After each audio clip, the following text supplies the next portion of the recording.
wanted to start off with a quote: "All men and women are created equal."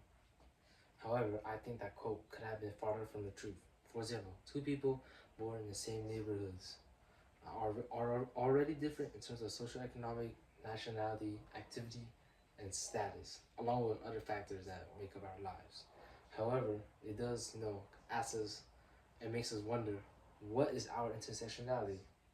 So first, I kind of wanted to talk about what are my co-cultures, the negative effects it had on my life, and also the positive effects. So first, identify my, in order to get my identity, I had to discover what are my co-cultures.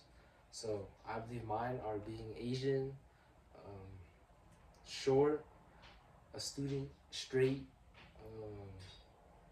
a gym goer, and a Vietnamese American. Okay, so now that we got that, I want to talk about how it negatively affected my life. So first, since I'm Vietnamese American, I'm usually the only Vietnamese person in my area, no matter where I go, and then even if I do transfer environments, I'm still the only Vietnamese person for some reason. Next, I kind of wanted to again talk about my race and how it doesn't make me feel welcome in my environment because for some reason everyone just assumes that I'm a Chinese person for some reason.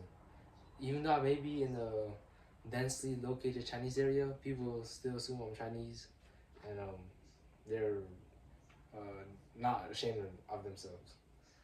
Um, but now that we discovered some of my disadvantages, I want to talk about some positive things I had in my life.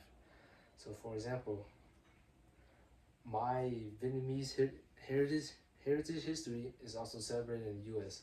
For example, Lunar New Year, with all those red colors and lucky money and everything like that. Since we do share with China, but it's still the same thing. Next, I wanted to talk about how, as a Vietnamese person, I'm accepted enough to not be able to, know historical figures and like know their language, for example, such as George Washington, because I know that some races would be treated differently if they didn't know that. Lastly, kind of want to talk about how, as Vietnamese people, we're able to set music shops, restaurants, superstores, and our infamous $12 haircuts, which is like super cheap in this economy.